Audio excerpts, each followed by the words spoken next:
apologies for the internet connectivity issues that occurred 7 minutes ago. So it's better now. I hope it's stable. And so we're going to take it from where we stopped earlier. We'll be inviting Miss Blessing Akpan on our session focusing on SDG 4 and the future.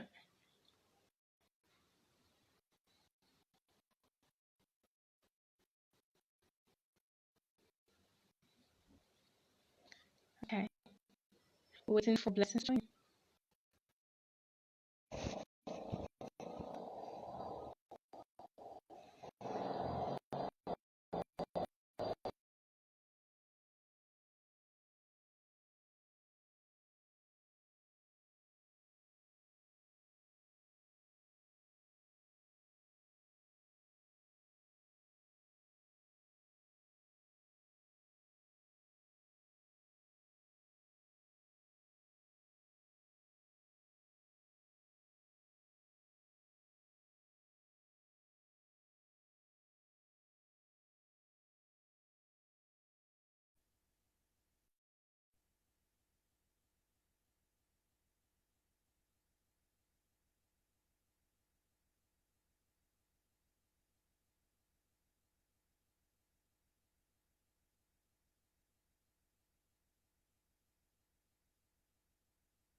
Hi, Dami.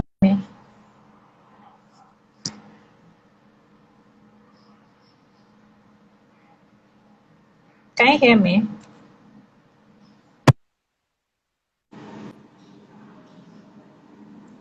Hello. You hear me now? I was muted. I just realized that. Okay, I can. All right. So I think we should just, while it's working, while the internet is working, we should just get right. So Okay. I thank you so much, everyone, for putting up with the internet. Everything that is just happening. Blessing, so that we can start afresh. Can you just briefly introduce yourself? That this is a new life. You get what I mean. So please introduce yourself for everybody that is watching, so that they can know you and what you do.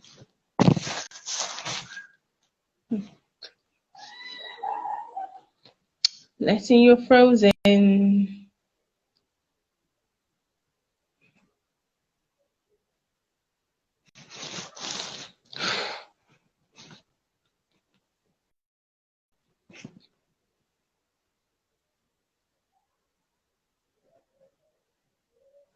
Oh my goodness.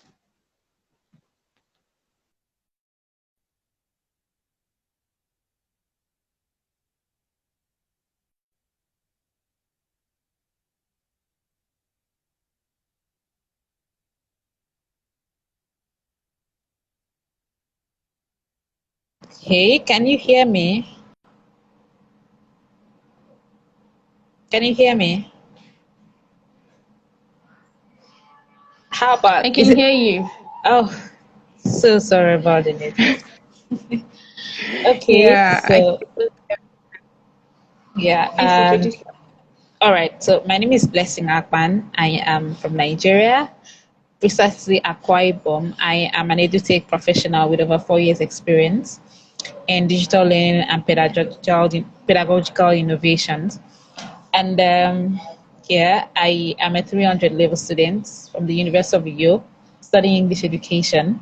I am passionate about providing solutions to issues in my community through education, leadership, and capacity building. And this passion led me to founding a non-profit organization called the Innovative Child Network. And at TIC Network, we leverage mentorship and training to build skill-based learning, skills, abilities in children who are from community schools. Thank you. Thank you so much, Blessing. And so my next question is, of all the 17 United Nations Sustainable Development Goals, why do you think SDG 4 is pivotal, like very, very important? And how do you think this importance can be related to the future in general? Okay, so first we have to establish the fact that SDGs 4 is pivotal part of the entire 17 SDGs goals. Now, what is the SDGs 4? The SDGs 4 is actually it states about quality education, and it ensures inclusivity and equitable quality education to promote lifelong learning opportunities for all. Now, if you are asking if SDGs 4 is critical to actualizing other SDGs, I would say yes. Why is this so? Now, from the first SDGs, which is no poverty, to the last one, which is 17, and it's partnership for the goals, we understand that the foundation has to be about good education. Yes. How does good education come in? It means that for there to be elimination of poverty, there has to be a good education on ground. Knowledge based on ground. Now there's a saying that goes, give a man a fish and you feed him for a day, or teach a man how to fish and you feed him for a lifetime. Now if we are to completely eliminate poverty, that means we have to leverage human capital development. We have to go into skills development. People have to learn savings, investment, etc. And now we're talking about the partnership for the goals. People have to understand the importance of partnership, how it is done. So all of those thrive in quality education. So quality education cannot be underestimated. Now, how is this necessary for the future? Now, the target for actualizing the SDG 17 is 2030. Approximately, we have like 8 years left. Now, how do we make sure that in 8 years time that we achieve our goal? When every day there are wars, countries are fighting each other, children are dropping out of school, there is hunger, the gender inequality is rising. How do we make sure that this actually this actually works? What we can do how this affects the future is when we prioritize human capital development, when we decide that human comes first, because that is the only way. When people are empowered enough, they will be able to empower other people. When children are given quality education, they'll be able to contribute meaningfully to their community. And in contributing meaningfully to their community, things will get better. We cannot expect, okay, we have leaders in our community, and the leaders are there to, of course, provide, protect, and serve the people. But the leaders cannot reach each and every person. But what they can do is prioritize empowerment, empowering people with skills. That is the only way that we will get there faster. And then secondly, I will add that we are in a tech evolving age, So when we talk about education, education also has to do with enlightening people about new technologies. You know, enlightening people about new ways of doing things. People need to come to a point where they unlearn and relearn what it means to be human, what it needs to thrive, what we need to thrive, etc. So this is needed because the future, our future depends on it.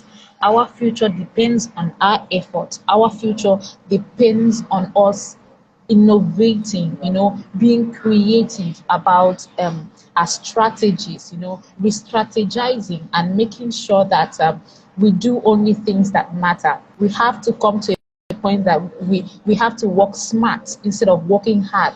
So that is the only way we can get to our goals in 2030. That's it to be possible. Yeah. Thank you so much. I love how you talked about collaboration, about how education is very, very important. Because really it is the foundation of it. We cannot eradicate poverty if people are not taught what to do to eradicate poverty.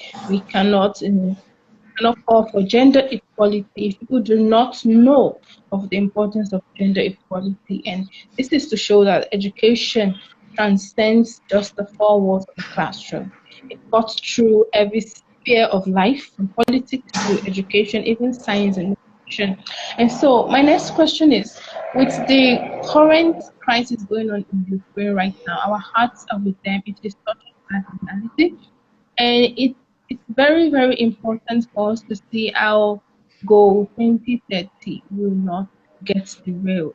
I mean, the world lost almost 2 years to COVID, though we can't step out of COVID to face a prospective global war. Now, as a leader, you in your community, what ways, what innovation can be put into place to ensure that education and the SDGs in general should not suffer in the wake of the Ukraine-Russia crisis right now? I didn't hear you clearly. Sorry, I think your voice was breaking. Please, can you come again? Okay, can you hear me now? Yeah, I can hear you. All right, so in the wake of the recent Ukraine-Russia crisis, we know that the lives of the people are going to be changed forever, and it will affect several of the goals. Can you still hear me? Yes, I can hear you. So, what innovation, what resources can be put in place by leaders of the world to ensure that education does not fall behind in these particular times? Okay, so in times like this, especially I would like to address the Ukraine Russia crisis. In times like this, a lot of schools, I think over 30 schools in Ukraine have been closed. And of course, children have lost their lives and adults as well. A lot of people injured.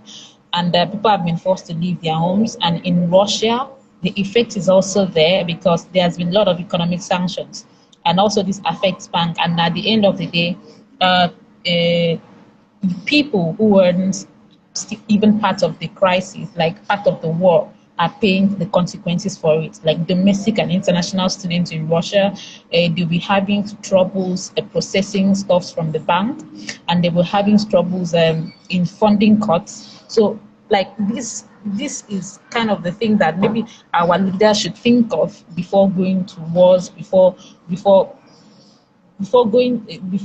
taking irrational decisions, because at the end of the day the effect falls back on people, on innocent people, even people from that country.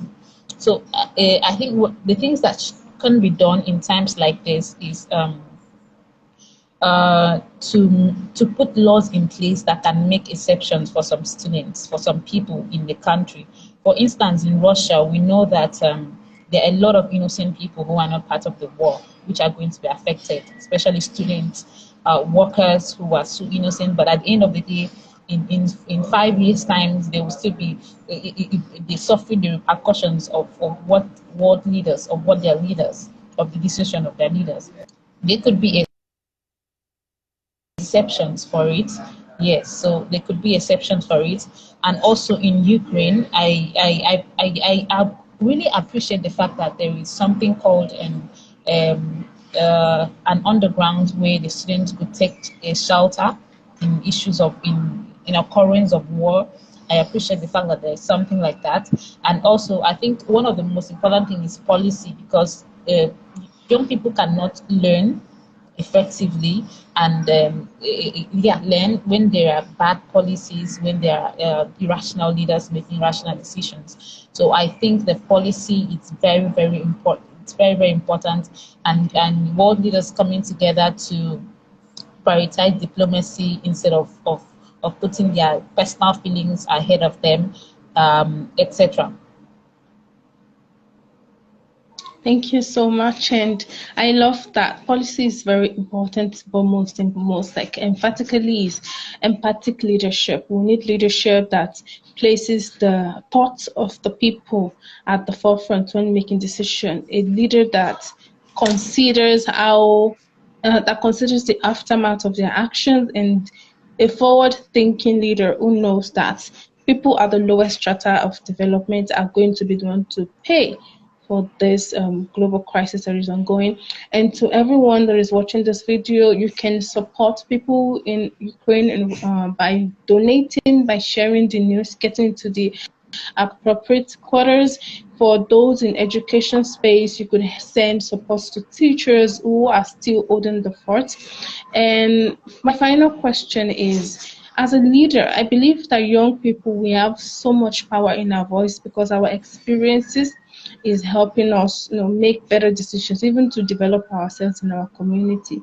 And I believe that every person have the ability to lead change in their environment. You don't necessarily have to occupy, glamorous position to do that.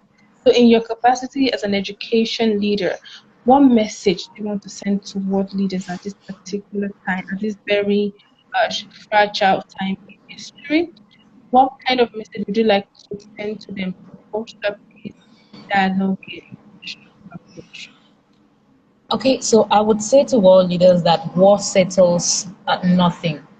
Okay, war settles nothing. It only brings about catastrophic loss of life and human suffering. Okay, so war is as much a punishment to the person bringing it as it is to the person it's being taken to.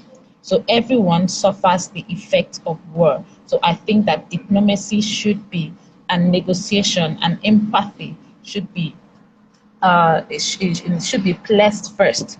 And when you all were elected, when you stood up to lead the people, you promised the people safety of lives and properties, you promised to serve them. So I believe that in your decisions, you always think of that. So what I'm saying to world leaders is in all of your decisions, think of the people, because at the end of the day, the people would suffer from your decisions. Thank you so much. And we've come to the end of the live. For those who are watching, this is the Chegg.org Student Voice Series. And currently, the Global Student Prize Second Circle 2022 is currently on. Go to www.globalstudentprize.org. Check out the criteria. If you're a young student, didn't change in your community, inspiring your peers to join in advocating for sustainable development in your country, in your community, in your local areas, go there and apply for the chance to use your voice to inspire and also for the chance to win $100,000.